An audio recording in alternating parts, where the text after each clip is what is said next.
अगर कोई ऐसा एपिसोड होता है कि ब्लीडिंग हैवी हो जाती है तो भी इसको रीचेक करवा लेना चाहिए। अगर आप इसके साथ यूजुअली पीरियड्स डिले नहीं होते, मतलब वक्फ़ा ज़्यादा नहीं होता पीरियड्स के दौरान, लेकिन पीरियड की ड्यूरेशन थोड़ी सी बढ़ जाती है। सो अगर आपने इसके रखवाने के बाद पीरियड को मिस करते हैं तो उसमें भी बड़ी ज़रूरत है कि आपने डॉक्टर को दिखाएं। समटाइम्स ये हैवी पीरियड्स की वजह से या वैसे ही अपनी पोजीशन से नीचे आ जाती है, जिसकी वजह से प्रेगनेंसी होने का डर होता है। अस्सलाम वालेकुम जी, मेरा नाम डॉक्टर साइमा ज़की है। मैं एज कंसल्टेंट गायनेकोलॉजिस्ट इकरा मेडिकल कॉम्प्लेक्स में काम कर रही हूँ।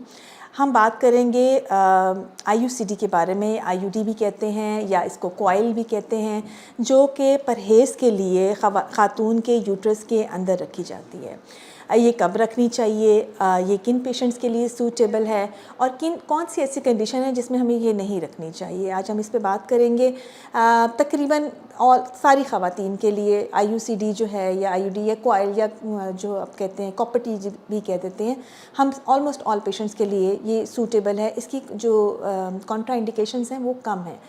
कॉन्ट्राइंडिकेशन से मुराद है कि जिनमें हम नहीं रख सकते वो कौन से पेशेंट्स हैं जिनमें यूट्रस नॉर्मल ना हो, जैसे कि कोई फाइब्रॉइड्स है, उसकी कैविटी जो है डिस्टर्ब्ड है, ये आपका गायनेकोलॉजिस्ट आपको बता सकते हैं, या फिर इन्फेक्शंस हो, एक्टिव इन्फेक्शंस हो, या हमें डर हो कि मेलिग्नेंसी वगैरह ना हो, तो ऐसी सूरत हाल में हम कॉइल नहीं रखते हैं। अदरवाइज़ इमीडिएटली आफ्टर बर्थ या after 40 days of birth, normal delivery के बाद हम ये कॉइल रख सकते हैं। इस कॉइल को रखने के लिए आपको एक क्वालिफाइड पर्सन या ट्रेन पर्सन होता है, ये कोई गायनेकोलॉजिस्ट भी रखते हैं। इसके अलावा अगर कोई बंदा इसमें क्वालिफाइड है तो वो भी रख सकता है। और इसकी केयर की जब तक बात है तो केयर रखते वक्त भी है और केयर इसके बाद भी है। रखते हुए केयर ये होती है कि आपने जो है वो स्टरलाइज तरीके से कॉइल को रखा जाता है। रखने के बाद इसकी पोजीशन को चेक किया जाता है कि कॉइल अपनी सही जगह पर है, ये बहुत नीचे तो नहीं है या कोई इसकी वजह से डैमेज नहीं हो गया। और ज़्यादातर जो कॉम्प्लिकेशंस हैं वो रखते और निकालते हुए होती है और उसमें इन्फेक्शन बहुत बड़ा कॉम्प्लिकेशन है।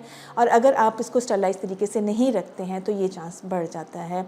इसके अलावा आप इसको 5 साल के लिए छोड़ सकते हैं। इसके जो साइड इफ़ेक्ट्स आते हैं, अभी मैंने बात की कॉम्प्लिकेशन की, अच्छा इन्फेक्शन तो नहीं होगी, यूट्रस को कोई डैमेज तो नहीं कर दिया। फिर उसके अलावा इसके कुछ साइड इफ़ेक्ट्स होते हैं, जैसे कि ब्लीडिंग हैवी होना शुरू हो जाती हैं, पीरियड्स हैवी हो जाते हैं, पीरियड्स पेनफुल हो जाते हैं, पेन होने लगती है। जो चीज़ भी आप यूट्रस के अंदर रखेंगे वो उसको निकालने की कोशिश करेगी बच्चेदानी, उसको कंट्रैक्शंस आना शुरू होती हैं, लेकिन 2 से 3 महीने में ये सेटल हो जाती है। सो ये वाली प्रॉब्लम यूजुअली 2 to 3 मंथ्स में ठीक हो जाती है। फिर एक और चीज़ कि हमेशा पहले पीरियड्स जो होते हैं उसके बाद आपको इसकी पोजीशन को रीचेक करवा लेना चाहिए। इसके अलावा अगर कोई ऐसा एपिसोड होता है कि ब्लीडिंग हैवी हो जाती है तो भी इसको रीचेक करवा लेना चाहिए। अगर आप इसके साथ यूजुअली पीरियड्स डिले नहीं होते, मतलब वक्फ़ा ज़्यादा नहीं होता पीरियड्स के दौरान, लेकिन पीरियड की ड्यूरेशन थोड़ी सी बढ़ जाती है। सो अगर आपने इसके रखवाने के बाद पीरियड को मिस करते हैं तो उसमें भी बड़ी ज़रूरत है कि आपने डॉक्टर को दिखाएं। समटाइम्स ये हैवी पीरियड्स की वजह से या वैसे ही अपनी पोजीशन से नीचे आ जाती है, जिसकी वजह से प्रेगनेंसी होने का डर होता है। ऑपरेशन अगर हुआ है आपका तो उसके बाद सेफ़ टाइम जो होता है कि आप 6 मंथ्स के बाद कॉइल रखवा सकते हैं और ये मुकम्मल तौर पर सेफ़ है।